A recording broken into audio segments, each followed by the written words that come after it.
All right, Dan, let's just talk about the preseason. Did you see what you needed to see so far, and how much of a work is this in progress? I think it happens so quick. We're talking 14 days in. We've had 5 games to this point in time. Play our 6th tonight. It's not a ton of time to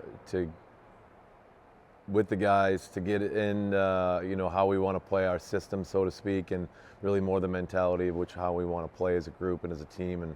But I think how we want to compete is something that is gotten into camp the first 14 days and into our games. I think the asking the guys to be the most competitive group at any and every given night, and I think we've seen a lot of pieces of that so far in camp. So if you had to pick out a player or two that have maybe stood out, who jumps off the page? Who jumps off the page? That's a good one. I think, a couple of guys have really impressed me with camp. We're talking about 62 guys in camp to start with. So we've seen some really good things out of Jacob Melanson, John Hayden, Billy Ottavainen. They had a lot to show and a lot to prove in camp, and they did that.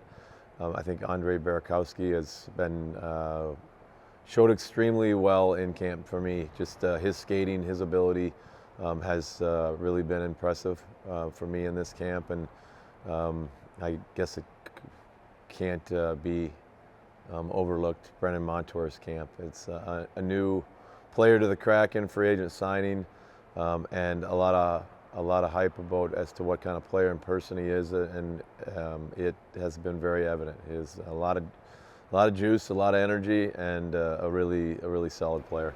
You've talked a little bit about his fitness level and things like that. Is he what guy that players will go toward and realize who it is and back off a little bit because he's just, he's got this silent toughness about him? Well, I don't know if you're talking about the opposition backing off, that would be great.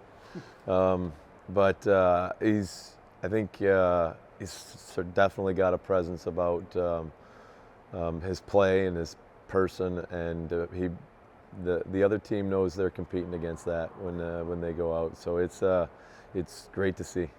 Is it tough for you as a coach because the practices start and you only get like a few practices, then the preseason games come on, and then this NHL preseason into the regular season seems to be super fast and probably difficult for a new coach and his new team. Yeah, it is. It happens quick and it happens fast, and you're already, with the number of games in the short amount of days as well, you're already into a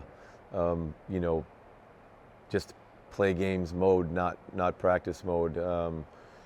But we got to fight against that and make sure we're getting the right amount of work and the right amount of mentality to have everybody be comfortable with how we're going to play at the start of the season. And that's still going to continue to happen. We'll play our 6th game tonight, but we have 3 practices before the start of the opener against St. Louis later this week, and those 3 practices are still a big part of the process for us. Is there someone that you're anxious to see take that next step? You brought some guys up from CV where that they're NHL ready. Is there a player or two that you can tell us about? Shane Wright, without a question. I think he's been on a 2-year development journey. And where he's come from, juniors and 4th pick overall, and he's coming in here as an 18-year-old. We saw something different from him 2 years ago, and just the maturity, having a pro season under his belt, and how he's grown as a person and as an individual. Even just presenting at camp here has been, you can see what kind of player he's going to be at the National Hockey League level, and that's been great. And yeah, it just makes you excited to see it happen in the season. Yeah, Riker, one of those guys too, huh? A guy I've coached now for going into 3 years, and knowing and believing the type of player that he is and can be, and he just, I think as his maturity in the National Hockey League continues to grow, you're just going to see more and more of a great puck-moving defenseman who can defend with some bite, and add it to the team in that way. You got a veteran goalkeeper or goaltender like Grubauer.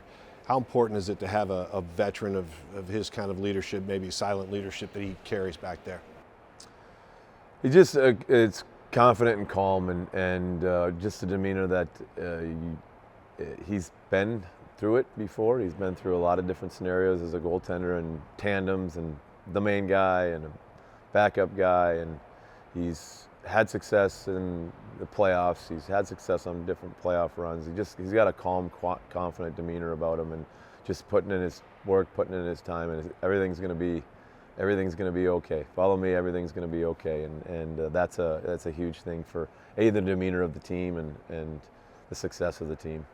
All right, one last one for you. As a coach coming up in the AHL, you've already been in the NHL. You've had that experience before. Take a little break with the AHL. Now you're back in the NHL. Has anything changed in that transition? How is your transition going?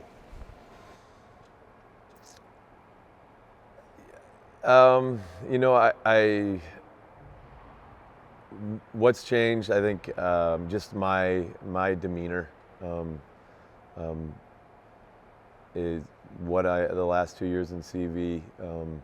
My demeanor with the players and my relationship with the players has changed, and starting here in Seattle, it's been energizing to me to see that's going to be the same way here at the National Hockey League level, and I'm super energetic about getting with the guys and getting on their plan and getting this team on the right direction so that they all can have success in doing so. So it's been the first, it's only been 14 days, but it's been really exciting for me and really energetic to me, because they're NHL players, but they're not any different than you and I, and